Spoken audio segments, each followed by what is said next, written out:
Hey, what's up, everyone? Andrew Kalissa from FOX43 Sports. It is Wednesday, and that can only mean one thing. It is time once again for our Frenzy 5, and I am happy to be joined by FOX43 digital content producer and sports writing extraordinaire, our sports writing extraordinaire, Keith Schweiger. Keith, so good to be back. How you doing today?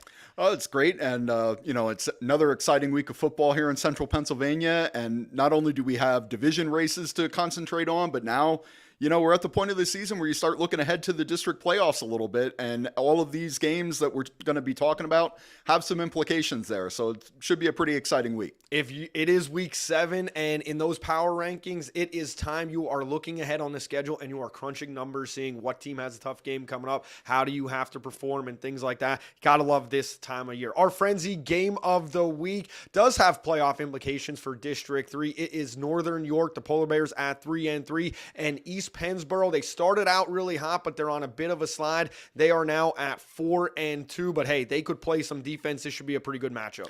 Yeah, it should be a good one. And as you said, this one probably doesn't mean so much in the Colonial Division race. Northern right now has a better shot at that than East Pennsboro does. They're only a game out of first right now. East Pennsboro, they're 2 back, and they've already lost to the co-leaders Gettysburg and Mechanicsburg. So, division title maybe not in the cards, but they are sitting pretty right now in the 4A power rankings. So they got to maintain their position here. So this is a big game for both of them. Both of these teams could use a win. Right now, Northern would be on the outside looking in if the playoffs started this week. So they got to get some wins and start boosting those power rankings a little bit. Yeah, should be. I saw East Pennsboro back in the early part of the season, week 3, I believe, at home against Milton Hershey. Their defense, very, very impressive. Coach John Dennison had them playing at a high level at that time. Other games to watch, it's a blue line game, very special night happening. Hershey at Bishop McDevitt. We all know about Bishop McDevitt's offensive weapons. They could score, and it seems during the regular season that they could score at will. Yeah, they haven't lost since falling to Imhotep Charter in the opener, 4 in a row since then, and they've basically just been on a rampage. They're beating their opponents by an average margin of 46.5 points a game, so they haven't really been challenged at all to this point. And as you said, just weapons everywhere. The two that everybody talks about right now, the quarterback, of course, Stone Saunders, 1,341 passing yards and 14 touchdowns already, and that's with sitting out the second half of a lot of his games. He was out at halftime last week. And then, of course, Marquise Williams, the Minnesota recruit, big game last week. He had 108 rushing yards, 103 receiving yards, and 4 touchdowns. And he's just been, we know who he is at this point. He's all over the field. 607 yards and 12 scores on the ground for him this season. So those are the guys, if you're Hershey, to have any chance here, you got to find a way to slow them down. And, Hershey, they're on a roll themselves. They started off 0-3, but they've won 3 in a row since then. Their player to watch, Marcus Sweeney.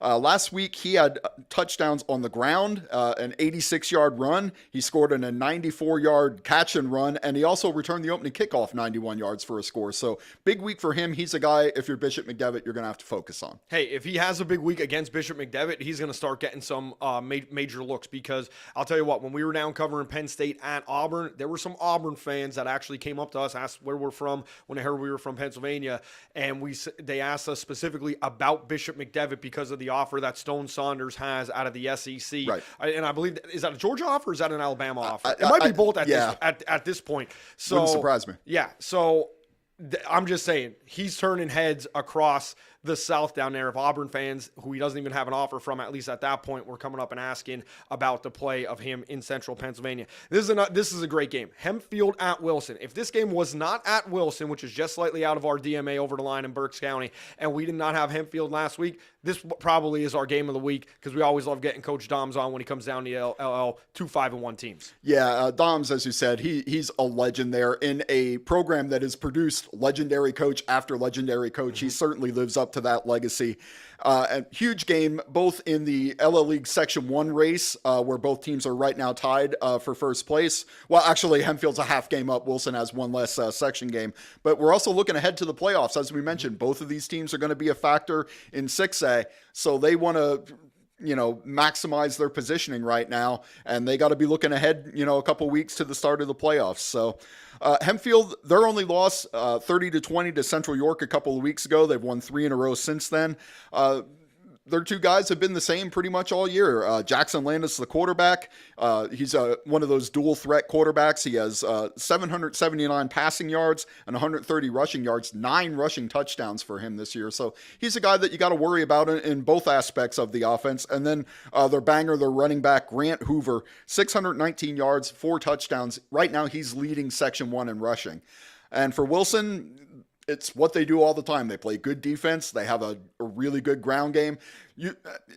Older programs can kind of mix that up when you have a Chad Henne or a quarterback like that throwing it around. But mainly they've always hung their hat in the ground game, and they got another really good running back in Cameron Jones, 466 yards and 12 touchdowns so far this season for him. And the quarterback this year, Tommy Hunsinger, not doing too bad himself, 599 passing yards, 6 touchdowns, and he's second on the team in rushing, just over 300 yards there for him. So 2 really evenly matched programs, 2 really good teams. This should be a really good one. I'm looking forward to seeing how it comes out. I just want to give it up to the Hempfield program because when I first got here, I don't want to say they were an afterthought, but you really didn't hear much about them. Again, when I first got here 6 years ago, about them being in the playoff races. The last couple years, I mean, they've had some big wins and they've continued to win. And that's a credit to all the kids in there getting in the weight room in the offseason and the coaching staff just building that program up. Absolutely. Another great game in the LL, Elizabethtown and Solanco, 2 6-0 teams. If there were more games around Solanco School District, this would have been the game of the week to get all our runs in. This game will be covered. This is a good football game. It's going to be a good one. The Golden Mules, they put on a show on their Friday nights. Yeah, arguably this one is the marquee matchup in the Lancaster Lebanon League this week. Both of these teams technically not in first place right now, though. Yep. That would be Garden Spot. They're a half game up on both of them. They played one more game within the section. And, Garden Spot has both E-Town and Solanco in weeks 9 and 10. So they're going to have something to say about this race. But for right now, what a huge matchup this is going to be. And it's really going to be interesting to see how it turns out because E-Town has right now the best offense in the Lancaster Lebanon League. They are rolling under first-year coach Keith Stokes, coming off a 26-13 win over Daniel Boone last week. That's the first time they were held under 30 points the whole season. They're averaging 486 yards per game on offense. They've got a good quarterback in Josh Rudy. He's the LL League passing leader, almost 1,600 passing yards already, 15 touchdowns, and he's completed 71% of his throws. So he's efficient and dangerous for them.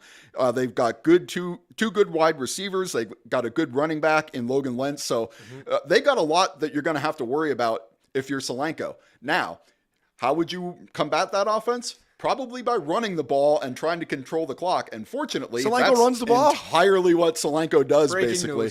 News. They've attempted just 29 passes the whole year. So you know what you're going to get with them. It's going to be a wing tee. They're going to run it all the time. And they've got weapons all over the place in the backfield. Their quarterback, Brody Mellinger, is a good rusher, 400 yards, 9 touchdowns. They've got 3 good running backs back there. So they're tough to stop. And, teams don't run into that offense that they run very often. So it's a little bit harder to prepare for. So it's really going to be fascinating to see which philosophy and which approach on offense is going to win the day in this one. Should be a really good game. You mentioned Coach Stokes up at E-Town. Talked to him for our Frenzy Game of the Week back in week 3 when they were 2-0. I said, hey, Coach, you're the game of the week. And his first response was, why? We don't know if we're any good yet. We haven't really played anybody yet. We know now. Hey, we know now you're 6-0 at this point. Good football team. And I got to say, 2 good teams in Section 3 of the LL. That was kind of the forgotten section. Yeah. When you looked at this 37-team super conference and things like that, everybody looked at Section 2. Everybody looked at Section 4 in the LL because of Berks Catholic, Wyomissing coming in,